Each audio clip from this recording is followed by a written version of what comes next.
Hola a todos y bienvenidos a un nuevo video de Reporte Católico narrado por Vincenzo Rutigliano Díaz. Este video es la segunda parte de nuestra serie sobre la Biblia.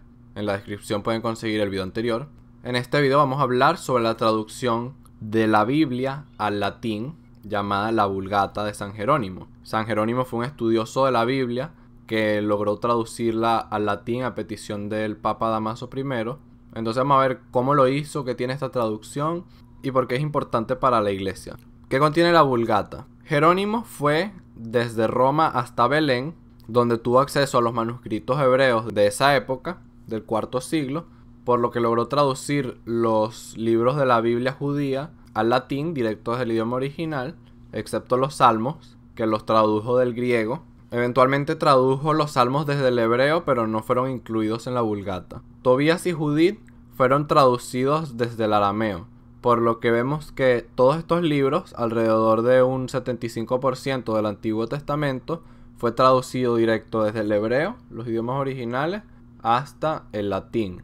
Luego las adiciones de Daniel y de Esther las sacó de las Biblias griegas, y después el Eclesiástico, Primera y Segunda de Macabeos, Sabiduría, Baruch y la Carta de Jeremías fueron sacadas directamente de la Vetus Latina, que fue una traducción anterior, menos refinada, pero esos libros Jerónimo los sacó directamente de allí.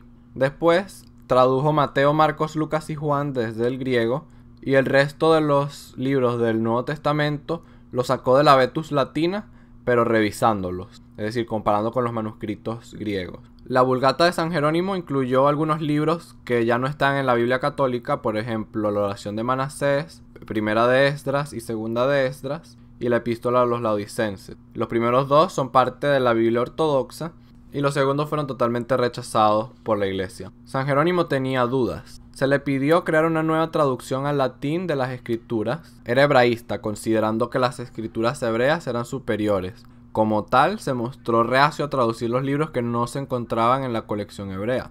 En su prefacio de cada uno de los libros encontrados solamente en la Septuaginta los describió como no canónicos, y fue él quien acuñó el término apócrifo en referencia a estos libros. Fue muy criticado por la iglesia occidental, incluyendo figuras como San Agustín, que consideraba a estos libros como canónicos. San Agustín le recomendó a Jerónimo usar la Septuaginta, cosa que él ignoró, porque Agustín creía que la Septuaginta era perfecta, mientras que Jerónimo argumentaba que el griego que ellos tenían estaba corrompido. San Agustín temía que el hebreo haya sido alterado y que no se pudiera verificar, mientras que Jerónimo creía que el hebreo estaba original.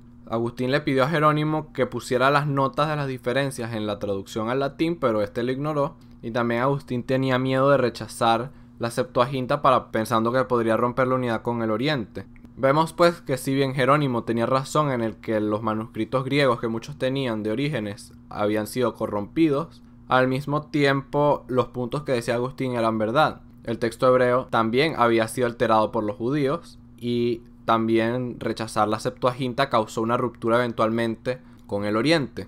Jerónimo argumentaba que los pergaminos hebreos eran mejores porque algunas profecías que salían en el Nuevo Testamento no aparecían en la Septuaginta. Sin embargo, una de esas profecías es la que dice: será llamado Nazareno, y en los manuscritos de su época tampoco estaban en los manuscritos hebreos. Entonces, según él, estaba en Isaías 11:1, y vemos que la última parte de ese versículo no se encuentra en ninguna Biblia en la actualidad porque no se han encontrado los manuscritos originales que tuvieran ese versículo completo. Por lo que vemos que los manuscritos hebreos también fueron alterados, pero a propósito, para quitar las profecías que confirmaban que Jesucristo era el Mesías. Entonces vemos en las corrupciones, vemos que a falta de templos se funda el judaísmo rabínico. Niegan a Jesucristo y empiezan a escribir una serie de nuevos escritos que no forman parte de la Biblia para ellos, pero forman parte de un nuevo libro llamado el Talmud, que para ellos también tiene el mismo valor de escritura sagrada. Es el libro central de su religión.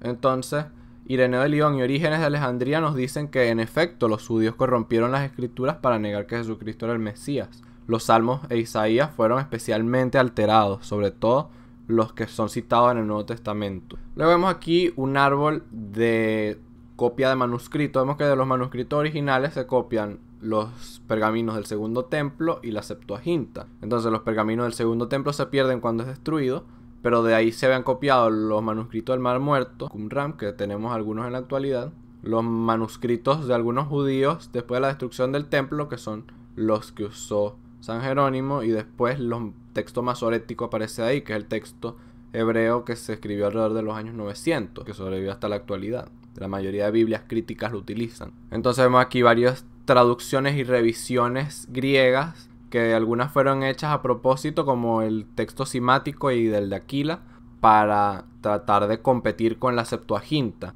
ya con los versículos alterados después de Cristo. De la Septuaginta se traduce la Vetus Latina, y entonces vemos que la Vulgata aparece a principios del siglo V, la Vulgata de Jerónimo, por lo que cuando la iglesia prefiere la Vulgata para traducir la Biblia, no es por capricho, sino porque sus fuentes son más antiguas que el texto masorético. En la actualidad la iglesia permite traducciones de donde sea, que los eruditos católicos puedan decidir eso, pero podríamos concluir que la razón por la que la iglesia dio preferencia por muchos años a la Vulgata es porque tenía fuentes mejores que este texto y nos da una seguridad mayor.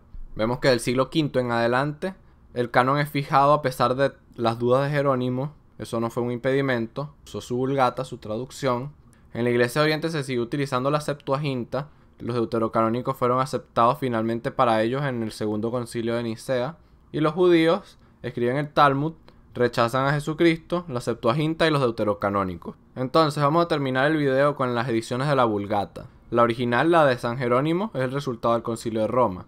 La terminó de escribir en el año 413. Después, Alcuino de York termina haciendo una revisión, ya que los copistas terminaron mezclando las notas de Jerónimo con el texto de la Biblia. Entonces él se encargó de separarlos nuevamente y de arreglar el texto para regalárselo a Carlomagno. Después, la Vulgata Sixtina fue resultado del Concilio de Trento, cuando declaró esa Biblia como la oficial de la Iglesia Católica.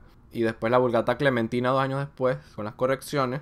Esa sigue siendo utilizada como la Biblia del rito extraordinario de la misa. Y tenemos la Nova Vulgata, que vendría siendo el resultado del Concilio Vaticano II. Se publicó en 1979 y fue aprobada por Juan Pablo II. Está presente en la Biblia de Navarra para compararla con su traducción y con sus notas, que son muy buenas. Y bueno, yo creo que aquí podemos terminar el video. Gracias por su atención. Espero que les haya gustado. Dejen un comentario de qué les gustaría saber. En el próximo video vamos a ver sobre las traducciones de la Biblia al español. ¿Cuál fue la primera Biblia al español? Eso va a ser muy interesante. Dios los bendiga.